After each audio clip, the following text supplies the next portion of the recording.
halkani waa somaliahighnews.com. soo dhaweynta Abdulwaaxid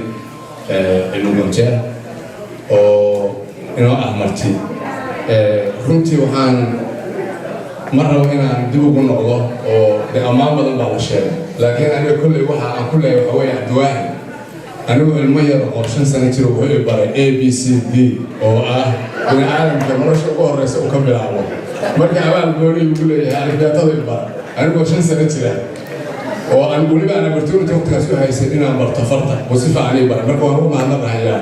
maxaa arrinka asaga goonida asagoo qiimeynaya barashada iyo aqoonta qiimaha ay leedahay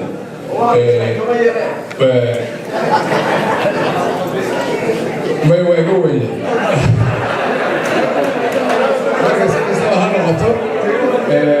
waxaan rabaa dadka Soomaaliyeed runtii waa dad noloshoodii waxna u qabtay dadkoodina ka fakaraya mar walbana u dhagan luguna yimaadaan dhageystaan dadka Soomaaliya uga yimaado taas waxay ku tusaysaa in walba uu rabo in runtii samarka haysto oo Soomaaliya tago qof walba uu rabo inuu meesha tago laakiin waxa weeyaan dhibaato meesha ka taagan dhibaatadaas waxaan rabnaa inaanu ka qayb qaadano sidii loo xalin lahaa taasna waxaa sabab sida soo dhaweynayno hadal badan meesha igama banaana haddaanu nahay Columbus waxaanu ku leenahay Abdulwaaxid ku soo dhawow microphone-ka waxaan rajaynayaa inaad markaa Columbus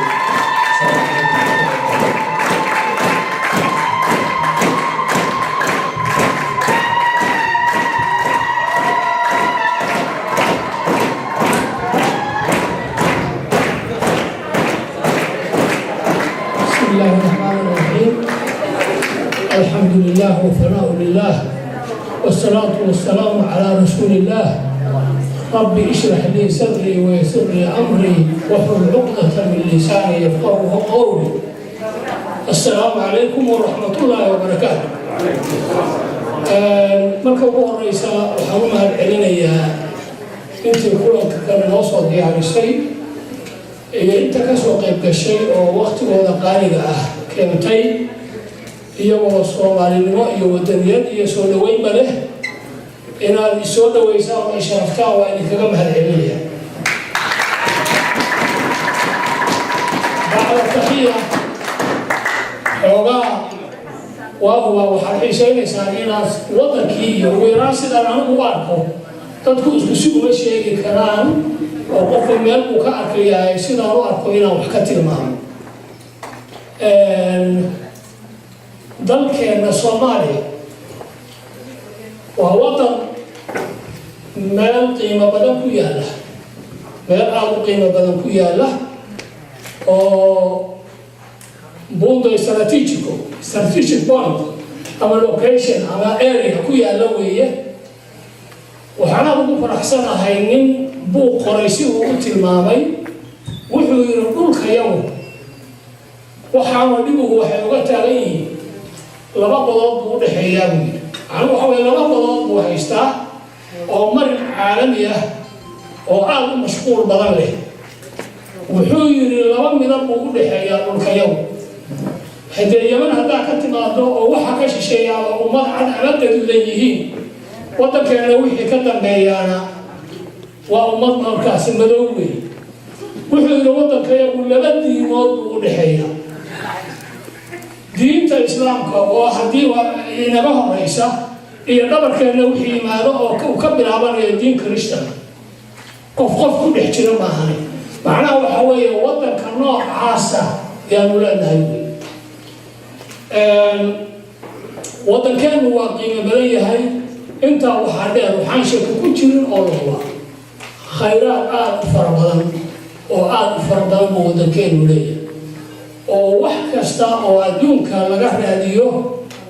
saami xoog badan ku leh inagu ma aynu naqaan laakiin waa la baari jiray daa badan baa la sheegay maalintan anigu saqiirka ahaa oo aad u yaraayo dhowr sano jiray kambaniyo bahalkii la oran jiray shidaan baara yaa joogay exactly Buusamareeb baan ku karo ninka bahalkii la oran jiray xoog badan waxaan dhihi jiray James weeye waa GMC baabuur xoog badan oo wax culus iyo biro xoog la wada oo shidaan baaraysa ugu magac dareynay macnaha waxa weeye waddankeena innagaa u xog yar laakiin waddan rich oo hodana yaynu ku naallaa baddu intay leeg tahay oo tiradeedu ay leeg tahay oo 3,300 kilomitir gaadha markaan saas ku leeyahay risiq baa badda ku teedsan oo risiq bay baduhu leeyihiin badaha laftigooda haddii si cilmiga loo eego waa kala risiq badan yihiin oo waa kala aaransan yihiin iyadoo ku salaysan cimilada iyo bahalkii la oran jiray iyo meesha ay ku yaallaan baduhu dadka yaqaana haddii haddaan idhaahno labada badood oo aynu saarannahay inay dheer tahay keliya ma oday Indian Ocean-ka risiq badan oo aaransan wax dadku yaqaanaa oo maxay aaran ku tahay midda tan aad bay kulayl uga tahay jaw meel kulayl badan bay ku taallaa way ka cusbo badan tahay middan kale waa ka roob badan tahay waa ka hawo badan tahay waxaa weeye marka cusbadu baduhu asaasay u kala aaransan macnaha bad dheer oo aaranna waynu ku naallaa waddankeenu marka sidaa u hodana wey waxaan rabaa marka dhulka hodanka ah oo sidaas ah oo Soomaaliyeed oo istaraatiijig ah waxaa iska leh dadka soo socda maxaa dadkan loo yaqaanay intaynaan xoroogin oo xorriyadda qaadan buugaagta la qoray dadka akhriya hadday akhriyaan waxay dadka Soomaaliyeed ku sheegaan dad geesi ah oo aad iyo aad u kalsooni badan oo nin kastoo cadaan uu tagay uu leeyahay waxaan la yaabanahay dadkaas aan waxba ogeyn oo ilbaxnimada lahayn anigu waxaan rabeen kuwii ila socday qabkoodu waxaan anigu rabay buu rabay exactly dadka buugaagta akhriya ka shaqo muuqaalkeena iyo suu loo tilmaamayo qofka Soomaaliga sida loo tilmaami jiray ama loo tilmaamaa sidaa bay ahayd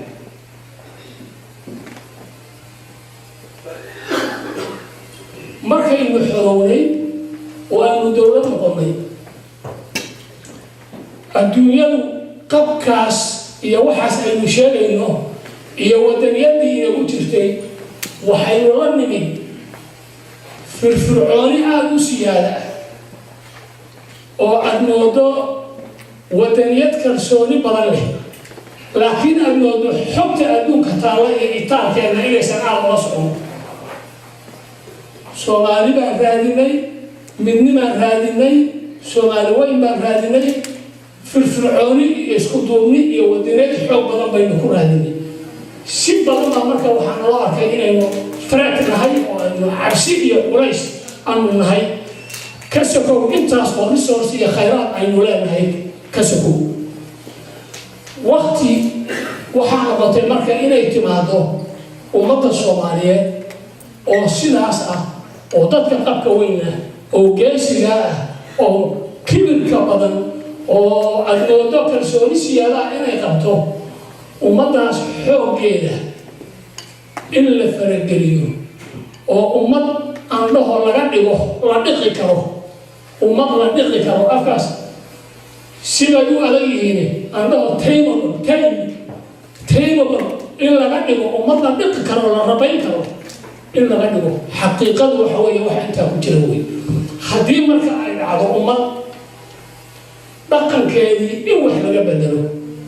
ama si loo farageliyo nuxurka iyo waxa dhaca waxa weeye dadkaas xarigga isku xira xabagta isu haysa yaa la gooyaa xabagta isu haysa yaa la farageliyaa oo la taabtaa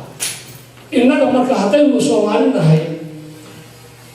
waxa isu keenhaya saddex waxba ugu muhiimsanaa ama ugu muhiimsanba marka ugu horeysa gobol kastaynu ka nimid oo waynu fadhinaa ummadaas isu eg oo isleh dhaqan iyo diin iyo cod iyo muuqaal midna aan ku kala duwanayn oo isdiiday oo homogeneous ah oo hal raas ah hal rays ka soo jeeda oo Soomaali la yiraahdo dadka Soomaalida si kale u dhigdhiga Soomaaligu wuxuu la mid yahay haddii la yiraahdo qofkaas waa Soomaali wuxuu la mid yahay Oromo wuxuu la mid yahay Kikuyu wuxuu la mid yahay Kalenjin macnu sidaas weeye raase reer Soomaali la yiraahdo oo homogeneous oo isu eg oo isleh oo cod iyo diin iyo muuqaal iyo si walba ka iska leh inuna waxa weeye marka taas waa wax isku keenaya yahay markii haddaynu kala duwanahay waa ku kala duwanaan lahay wax badan waxaynu iska lahay inaynu dal mid ah aynu leenahay oo dal iyo dhul iyo ciid inaga dhexeeya aynu leenahay waxaynu iska lahay diin mid ah dad muslimiin ahaynu kulligeen ahay oo diintooda haysta oo diintooda ku dhegan maanta runtii waana la farageliyey runtii waana la burburiyey aniga saas waana la burburiyey characteristicadii aan soo sheegay oo aan lahayn iyo inaynu adagnahay iyo resourceka inagu jira iyo inna la maamulo oo aan maamul dad lala dhaqmi karo sida in the eyes of the maaragtay super powers lagmise dad la dhaqi karo inaynu noqono xaqiiqdu sidaas wey waxaynu maraynaa oo joognaa haddaynu dalnahay dalkeennii intii yarayd aan haynay inay sii kala furfurmayso dalkeennii inuu kala googo-ayo waxaynu soo marray maalmo aynu maaragtay ka fakarayno wax ka badan intaynu hadda joogno waxaan maraynaa inayna soo marto magaalo heblo nimaan u dhalan waxay isaga baxo dhagihiinna marrama ku maqashay magaalo heblo nimaan u dhalan waxay isaga baxo oo hada magaalo heblo haddaad ka baxdo magaalo heblo inuu difaacayo intaabay xaq ku noqonaysaa marka mise magaalo heblo way cadow meesha magaalo heblaha isaga baxo iyaynu marayno inaynu mid nahay oo dad midan nahay iyadoo laga warwareegaya waxaa la soo rogay oo dhagihiina aad ku maqmaqashaan oo timaada in la yidhaahdo dadka af soomaaliga ku hadla waru fiirsada dadka af soomaaliga ku hadla maxay tahay maxaas waa la kala fogaanaya waa la kala fogaynaya waxaa weeye afkaasaan ku wada hadalaa ma ahane isku dal ma nihin weeye aad iyo aad baa jirkaygu u damqanaya ereygaas ereyga aan ugu nabcahay wixii soo maray burburkii waxaa weeye dadka af soomaaliga ku hadla oo yaa kaloo af soomaali ku hadla dadkaa weeye dadka af soomaaliga ku hadlaya qof kaloo adduunka martoo fara ku tirisaha joogta cid kale af soomaaliga kuma hadasha soomaalibaa ku hadasha waxaa la yidhaha dadka af soomaaliga ku hadla in la isyahay baa meesha laga saaraya waa hagaan waxaa soo hartay diintii waxaan aad iyo aada uga xumahay dibad iyo banaanba inaan dadka masaajidadu ka dhaxay tusaale wanaagsan dadka masaajidadu kama dhexeeyaan masjidkaas ku tukan mayo kuwa saasaha jooga kaa ku tukan mayo kuwa saasaha jooga kaa ku tukan mayo kuwa saasaha jooga waxaa la isku diidan yahay iyo waxa lagu kala fogaya haddaad ufuursantana wax ku fadhiya ma haddaad imaaraad ka tagto laba masjid oo microfonkada maqlaysaa subaxii midna laga qunuud ka socdaa midna caaqusa ka socda wax muranaho ka taagan lamaarka kan iyo kan miduu galana ma kala jecla innaga waxa weeye bal diinta aynu dadka kaga sarrayno oo kaga aqoon badan nahay oo kaa iyo kaa ku diidnay masjid walba haddii aad gasho oo aad salaad u gasho masjidkii aad salaad u gasho isku sibaa loo tukanaya waxaga waxaa diido qofkii cilmi iyo xisaab garanaya ma jiraan waxa weeye ka waxaan ku nacay ma galayo oo bisinka ma akriyo bisinka muu akriyo in bisinka la akriyo iyo inaan la akriyo labaduba waa dhacda okay intaas in loo yahay waa muhiim weeye bisinka in la akriyo iyo inaan la akriyo labaduba way dhacda wax lahuba wey waxaa kaloo soo haray bisinku 7 aayadood buu ku jiraa oo kamid yahay qofkii aan bisinka akhriyo qofaan taa aqoon ama sheekhi yaqaan ha sheego qofkaan bisinka akhriyo faataxa ma akhriyo qofaan faataxa akhriyo ma tukan laakiin waa sidaystu ninkaan ku leeyahay wayna dhacday oo maxaa ku diidi asaga iyo ilaahay u daa soo kumuu tujin karo hadduu damco haddii ilaahay luminayo daalinu yahay imaam aan weyse qabin soo kuma tujin karo hadduu doono asagoo imaam oo weyse qabin allahu istaw inta ku yiraahdo soo kuma miyaad adigu ogtahay salaadaadii ansax wey ninkaan muslim waaye waa kan masjidkuu ku jira adigu xukunkiisa malihi xataa diintiibaa waxay nala marsiinayaan meel intaas waxay maraysaa diintii oo la marsiinayaa wiil yar oo 20 jira wiil yar oo 20 jira oo inteena ina baabiin kara oo wiilkaas ay ku jirto inuu laayay gaalo asaguna muslim oo jannadii tagayo annagana gaalo ilaahay naartii ku qoraya ay tahay waa ayaan daro waxaas waxa weeye wiilkan dad baa barnaamijkaa geliyay diinta islaamkana dadka la dili karo way caddaho waa la yaqaan xataa marka mid la dili karo oo kuwii la dili karay oo diintu bannaysay in la dila marka la dilayo wali axkaamta dhiman waxa weeye yaa dilaya asaga yaa dilaya waa arrin qofka waa qof buu la dilay laba nin buu dilay ninka kan haddeer laba nin dilay waa qaatil weeye waa la dili karaa soo maaha waaya yaa dilaya labadaa qof oo uu dilay labadoodii reerood haddii inta loo yeero la yidhaahdo ninkaas see loo galaa hadday daayaan waa la dayn haddii labadooda mid yidhaahdo hala dilo midna yidhaahdo hala daayo oo magxa laga qaado kan magtaa la raacaya axkaamtu sidaa wey diintu sidaa wey marka consistency kan jannada inteena ku gelaya halkaas waxaa weeye meesha aan marayno wey magacyay leedahay kan waa alhebel alhebel الهبل تكاد يا روح وين ودين اتحاد ومنه ان اتحاد الغدا ودين اسلامي اعتصام واعتصموا بحبل الله ان نعتصم بالله واحد واعتصام وبحكمه اصلاح الاصلاح بين والصلح وكل دوله واشكر راحه والى استه لكن حرب واحد وامين مركز سبب ومركز ماشي عينه ما انتناله markii xarbi loo qaban waayay waxaynu isugu xabraanaa weynay is-aamini weynay hadawaatan loo taliyay oo loo fadhiya waxaa la yidhi dadka kan ha loo gurmado ciidamaha loo yimid waa nala jooga ciidankii waxaa isweydiin lama ciidanka inoo yimid iyo ummadda inoo timid dowlad may naga dhigi kara taariikhda bani aadamka qoom inta loo soo galay oo dowladnimo lagu fariisiyey oo ay usu saxdo dowladda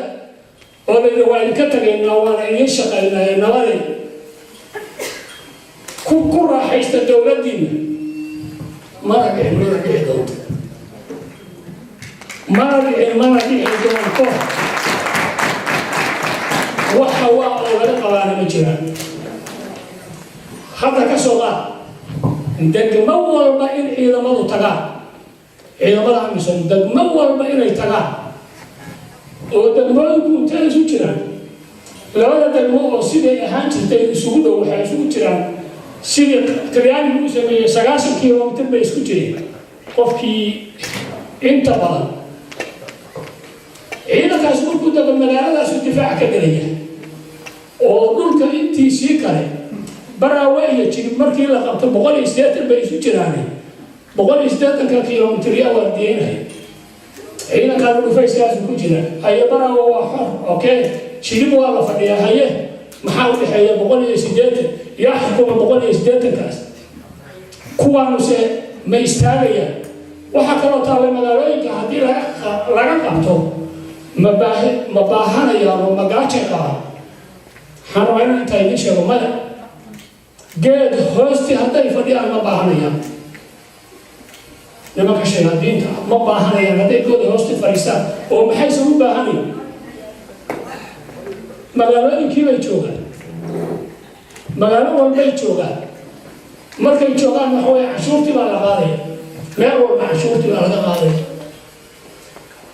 hebel canshuurta keen oo yaan u dhiibaa ninka kuu soo galayo tayga gaduudan iyo jaakada madowga oo u soo dhiib ima sheegi karo imana qaban karo kumuu dhaco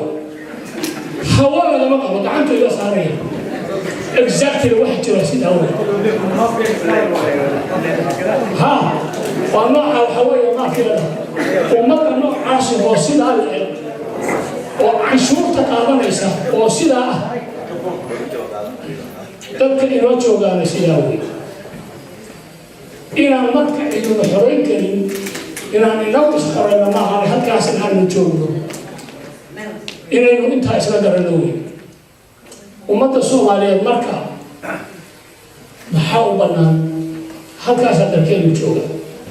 ha ku raaxaysanina waxa weeye waa la xoreeyey waxba lama xoray waa mahadsan yihiin ciidamada noo soo gurmaday waa mahadsan yihiin dadaalkooda waa mahadsan yihiin inay dhiig bixiyeen laakiin haba yaraato kuma filla inay halkaas gaaraan inay inta loo dhibaan calam buluuga oo meel walba ka babanayo nabad ku babanaya suuragal maaha mana dhacayso maxaa la rabaa marka waxaa lagama maarmaana inaynu ogaano ama Soomaaliya oo calankii buluug